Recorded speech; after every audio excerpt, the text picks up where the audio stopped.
자, 계속하겠습니다. 지난 시간에 지난 시간이래야 이제 저로서는 방금 전인데 몸기도의 기본 원리에서 6가지를 지금 하고 있는데 시간이 제가 너무 가서 보니까 30분이더라고요. 그래서 빨리 끊었는데 계속해서 해보겠습니다. 그래서 2번에 나눠서 그렇게 내보내도록 하겠습니다. 우리가 그 6가지 기본 원리라 그래서 물론 이것은 언제든지 변할 수 있는 것이고 뺄 수도 있고 더할 수도 있고 통합시킬 수도 있고 또 뭔가 추가시킬 수도 있는 그러한 기본 원리입니다. 좀 다듬을 필요도 있고 첫 번째가 몸의 전체성. 몸이라는 것은 물질성을 말하는 것이 아니라 전체성이다. 물질과 그 다음에 정신, 소위 그 유물론과 유심론, 이 벌어진 극단적인 것이 아니라 통합된 전체로서의, 거기에 몸은 한마디로 하면 몸에 마음이 있다. 마음을 담은 몸, 초월적 내재, 그런 몸의 전체성을 받아들인다는 겁니다. 몸을 규정하기를. 두 번째가 몸을 신뢰할 친구로 삼는다. 그러니까 이거는 이제 몸의 인격성이라고 할 수 있죠. 그러니까 몸을 친구로 삼을 수 있는, 그리고 몸을 신뢰하고 믿을 만한 벗이 되는, 이것이 이제 상당히 몸기도를 할 때 중요하게 작용을 하는 것 같습니다. 제 경험상. 세 번째, 움직임. 몸을 움직인다는 겁니다. 그러니까 몸기도는 물론 막 움직이는 것을 좋아한다는 게 아니라 가만히 있는 것에 대해서 의심해요. 제가 의심이 많아서 그런지 모르지만 그 선정이라든가 무슨 관상적인 어떤 합일의 상태라든가 이런 것들에 대해서 고운 시선이 아닌 거죠. 그리고 그런 것들이 서로 있다면은 움직임 안에 있는 것이다. 삶 안에 있는 것이다. 삶을 초월하는 방식의 어떤 부정의 방식의 영성을 통해서는 안 된다. 그래서 특히 이제 몸기도는 이 몸을 쓰기 때문에 몸을 가만히 있다는 것도 물론 기도가 될 수 있지만 몸을 쓰면서 영화를 찍는 것처럼 순간순간을 찍는 것, 정지된 것을 찍긴 하지만 그 부드럽게 움직여가는 그 움직임을 추구한다. 그러니까 몸기도는 될 수 있으면 움직여야 됩니다. 가만히 폼 잡고 뭐라 그래요? 무슨 뭐라 그러죠? 하여튼 무등각 그런 경지에 탁 도달하고 그런 거는 안 믿는다. 그런 말이죠.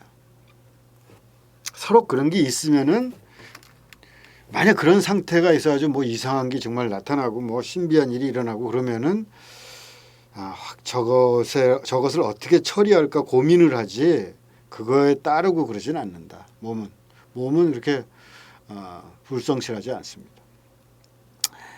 세 번째가 그렇고 네 번째가 이제 오늘 드릴 말씀, 네 번째는 반복한다 이겁니다. 단순과 반복. 그러니까 그 단순한 반복이라는 거, 지속한다는 거죠. 육파람이라도 보시지게 그렇게 있잖아요. 지게, 개를 지킨다, 지속한다, 몸에 붙이는 거예요. 이거는. 그러니까 반복한다는 것은 내가 내 몸에 붙인다는 겁니다. 성실성이에요. 어떻게 보면 반복은. 그러니까 몸은 굉장히 성실하잖아요. 몸은 일시적이지 않습니다. 변덕스럽지가 않아요. 바뀌는데 시간이 상당히 걸립니다. 마음 같지가 않아요. 마음은 동쪽 보다가 마음은 벌써 바로 서쪽을 볼 수 있지만 마음은 여기 오른쪽에 있는 여자를 좋아하다가 바로 바뀌어서 왼쪽에 있는 여자가 좋아지고 삽시간에 그럴 수 있지만 몸은 그게 안 돼요. 몸은 일시적이고 변덕스럽지가 않습니다. 바뀌려면 상당한 시간이 걸립니다. 그러니까 우리가 마음을 금방금방 먹잖아요. 다이어트 하겠다 그러면 다이어트 하겠다는 마음은 그냥 벌써 이미 다이어트 다 끝났습니다. 그러나 몸은 그렇게 안 돼요. 몸은 성실하게 그렇게 차근차근 추진돼야 돼요. 그러려면은 반복이 계속해서 붙어야 돼요, 몸에. 그러니까 몸이라는 것은 마음처럼 시공을 뛰어넘으면서 환상을 만들진 않습니다. 몸엔 거짓이 없어요. 진실성이 강합니다. 몸은 정신에 비해서 뭐 훨씬 강하죠. 몸은 스스로 조금씩 발전시켜 나갈 뿐이에요.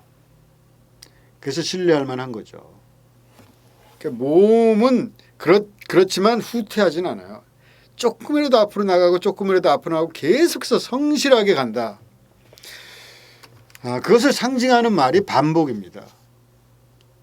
그러니까 이게 반복을 계속해 나갈 때 그 반복 속에서 어떤 뛰어넘는 순간들이 생기잖아요.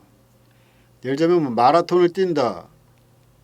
그럼 마라톤을 뛸 때 이렇게 막 열심히 굉장히 고통스럽게 뛰지만 그걸 뭐라 그래요? 제가 이름이 잘 런하이인가? 런하이의 경지에 도달하면은 저도 그런 거를 경험을 몇 번 했습니다. 예전에 이제 여기 운동장을 뛸 때 1시간씩 뛰었는데 그러면 이제 여기를 이제 30바퀴를 뛰는데 10km를 뛰는데 어느 때는 뛴다는 것 자체가 즐겁게 힘들고 막 이러다가 어느 순간에 탁 런하이에 도달하는 때가 있어요. 그때는 뛰는 것 자체가 거의 뭐랄까 좀 몸에 그 한계를 부딪히는 느낌이 없고 그냥 뛰는 거예요. 그리고 마음이 가볍고 몸도 가볍고.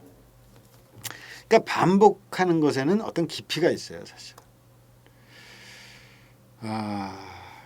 거기 뭐 숲이라 그러나요? 거기 보면은 뭐 이슬람교 같은 데도 보면은 춤을 추는데 계속 똑같이 돌잖아요. 그냥 빙빙빙빙빙 계속 돌아요.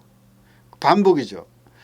그게 몸에 붙어가지고 그 상태에서 뭐 어떤 그 자기 나름대로 황홀경에 도달한다는데, 그러니까 몸이라는 것은 반복이 없이 한꺼번에 일치월장하는 경우는 없습니다.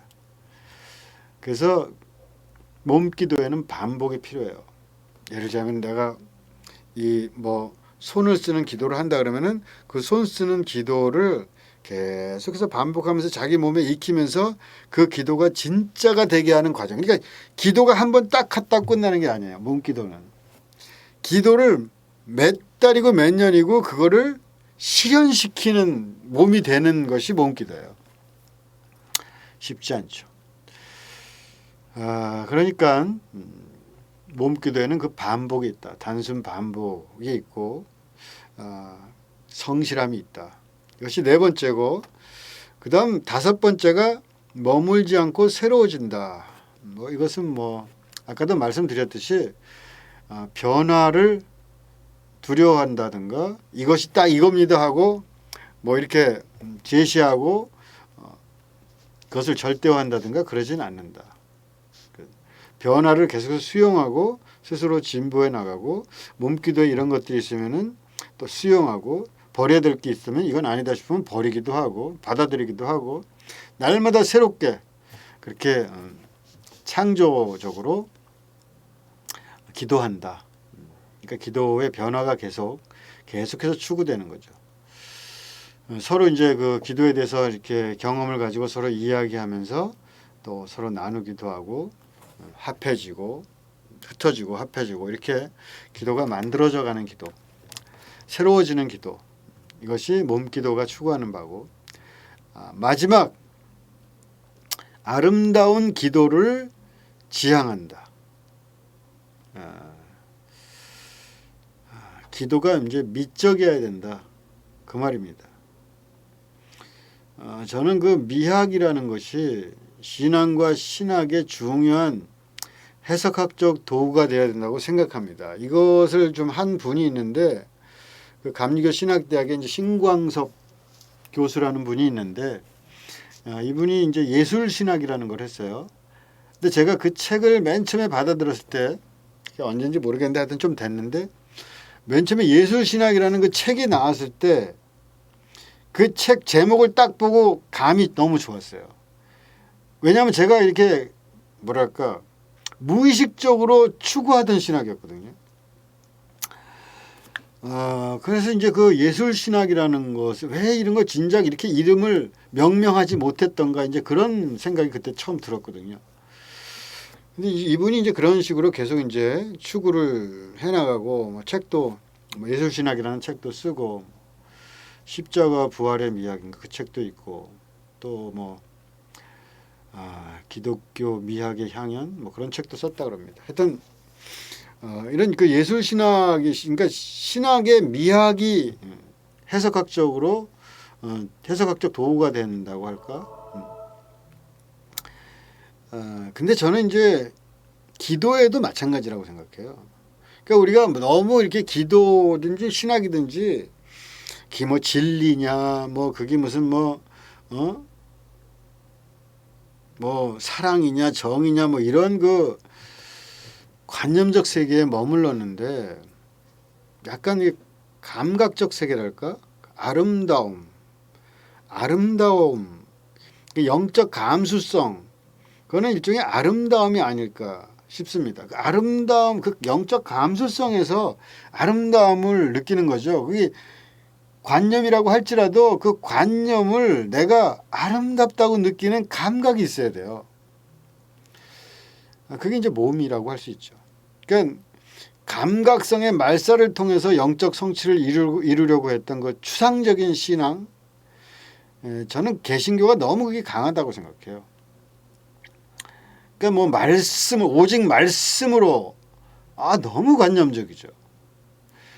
그러니까 그냥 예술성이 좀 충만하고 찬란하고 아름답던 교회라는 게 이제 개신교는 찾아볼 수가 없잖아요. 이탈리아를 가보세요. 뭐 베드로 성당이니 무슨 성당이니 뭐 그 성당들의 예술성이라는 게 놀랍거든요. 예술 뭐 거의 박물관 수준의 그 성당 아닙니까? 가는 구석구석마다 예술품들이 있고 아름다움이 새겨져 있고 그런데 그 성스러운 아름다움이랄까 그런 것들이 구석구석마다 숨어 있고 개신교는 그런 게 없습니다. 개신교 그런 교회가 어디 있습니까? 어떤 교회가 어떤 그 아름다움을 느끼게 해주나요? 크게 그냥 짓고 사람 많이 모으고 그냥 줄줄이 앉아가지고 아름다움을 찾아볼 수가 없어요. 근데 제가 생각하기에는 그 미학적인 그 범주가 무슨 교리라든가 무슨 뭐랄까 이거 뭐 정치랄까 무슨 뭐 이런 거 윤리랄까 이런 것보다 훨씬 더 큰 범주 같아요. 어차피 윤리가 됐건 정치가 됐건 그것이 아름답냐 추하냐 그 문제 아니겠습니까? 그러니까 그 아름다움의 범주라는 게 훨씬 근원적이죠. 인간에게 있어서 감각이라는 게 훨씬 근원적 아닙니까? 그 기도라는 것도 제가 보기에 약간 끌려야 돼요. 아름다움에 이렇게 끌리잖아요, 우리가. 그것처럼 그 영성이라는 게 끌림이 있어야 되는데 그 끌림을 주는 아름다움을 좀 상실한 거 아닌가 솔직히 그런 마음을 갖습니다. 뭐 하나님은 아름다우시고 뭐 예수님은 아름다우신 예수님 노래 같은 거 많이 하는데 정말 그 미적 감수성은 상당히 떨어져 있는 것 같습니다. 기도도 아름답고 기도하는 인간 또한 아름답습니다. 기도에도 미학적 측면이 있습니다. 뭐 삼위일체니 뭐 전지전능 뭐 십자가 부활 종말론 뭐 그것이 의미를 얼마나 더 가질 수 있을까? 21세기에 의미가 얼마나 있을까? 저는 의미가 없다고 생각합니다. 그거를 얘기하는 신학자들 자체가 사라지는 시대인 것 같아요. 의미가 없어요. 그러니까 이런 거를 말하지 않으면 뭐 삼위일체를 말하지 않으면 뭐 악마적이라는 등 뭐 그런 실체성 있잖아요. 그것이 마치 실체인 것처럼 아까 전에도 얘기했지만 그 색즉 시공 색이 마치 실체가 있는 것처럼 공한데 그게 여전히 타당한 시대는 아니죠. 지금 계속해서 뭔가 건너가고 계속해서 새로운 것들을 창조해 가고 하는 그 과정이 있을 뿐인데, 그러니까 인간에게서 더 본질적이고 통합적인 것은 아름다움에 대한 그 전면적인 느낌이 아닐까 싶어요. 아름답다. 내가 무슨 뭐 전능하신 하나님, 이거보다 아름다움에 대한. 그 제가 이렇게 보기에 왜 이런 그 미적 기도에 대한 기도의 미학을 담아야 된다는 그 생각을 하게 되냐면, 제가 보기에 흉한 기도가 많이 보였어요. 그러니까 어떤 기도를 보면은 흉해요. 아름답지가 않아요. 그래서 이제 제가 생각한 거는 아름다움이라는 개념을 좀 넣어야겠다, 기도에. 그런 생각을 한 거죠. 너무 저렇게 흉하게 하는 것도 기도라 그러고, 뭐 오히려 저런 기도가 오히려 화끈하고 좋은 기도인 것처럼 착각하게도 만들고, 결국 뭐 아름답다는 것을 어떻게 규정할 수 있을까, 그런 생각을 물론 안 하는 건 아니지만, 하여튼 보기에 추한 것들이 있는 것 같아요. 예를 들자면 뭐 몸을 학대하고 몸을 억압하는 그런 추한 모습의 기도, 그거에 대해서 우리가 그걸 볼 때 느낌을 가지고 있지 않을까요? 뭔가 하여튼 기도를 해주는데 그 굴욕적이고, 기도가 아름답지 못하고, 어떤 사람이 막 다른 사람을 기도받으면서 막 굴욕감을 느낄 만한 뭐 자세를 취한다든가 뭐 이런 뭐 그런 것들도 굉장히 좀 아름답지 못한 것 같고, 하여튼 기도를 통해서 아름다움을 느끼고 표현하고 만들어 가자. 기도를 아름답게 하자. 그러니까 몸 기도는 몸으로 하는 예술적인 기도다, 이렇게 생각해도 좋습니다. 이왕이면은 내가 아름답게 해야 돼, 기도를. 물론 어떻게든 할 수 있습니다. 그렇지만 하나님을 찬양하는 것도 될 수 있으면 아름답게 해야 돼요. 하나님은 물론 이렇게 찬양할 수 있죠. 근데 그거를, 물론 이것도 아름답지만 내 마음을 다해서 아름다움을 표현하고 하나님을 정말 높이는 그 아름다움을 달리 표현할 수 있어요. 제가 어디서 본 기도인데, 기도가 아니라 그 기도인가 어딘가 잘 모르겠는데, 그게 잊혀지지가 않는 게 뭐냐면, 손 모양을 이렇게 하는데 보통 이렇게 한다든가 뭐 물론 표현하죠. 근데 손을 어떻게 이렇게 꼬아가지고 이렇게 했는데 너무 아름다운 거예요. 그 모습이, 그 손의 그 모습이 이렇게 했던가 뭐 이렇게 해가지고 뭐 이렇게 올리고 이렇게 하고 있는데, 야, 정말 아름답다. 하나님께 저 손 모양을 드리고 싶다. 그런 아름다움, 미학적인 측면을 몸기도는 가지고 있다. 정직함이랄까, 순수함, 뭐 슬픔이나 분노나 좌절이나 절망, 이 모든 것, 또 기쁨이나 친절이나 뭐 생명이나 또 희망, 우리가 하나님 앞에 그 모든 존재의 진실을 들고 아름답게 좌절한다고 그냥 퍼질러 있는 게 아니라 아름다운 게 몸으로 승화해서 어떤 예술 작품과 같은 그런 기도를 하는 거예요. 이것이 이제 우리 몸기도의 기본을 6번째입니다. 여러분 혹시 생각나는 개념이나 이런 거 있으면은 좀 말씀해 주시고, 요즘 뭐 댓글을 다 안 올리시니까 아무도 뭐 제가 기대는 잘 안 하지만, 하여튼 그래도 생각나시는 분 있으면 댓글 올려서 그런 자기 아이디어 같은 것도 같이 나누고 했으면 좋겠습니다. 오늘은 몸기도의 기본 원리 6가지를 했고, 이제 다음부터는 조금씩 실제로 몸기도를 한 번씩 실현해 가면서 같이 만들어가 봅시다. 안녕히 계십시오.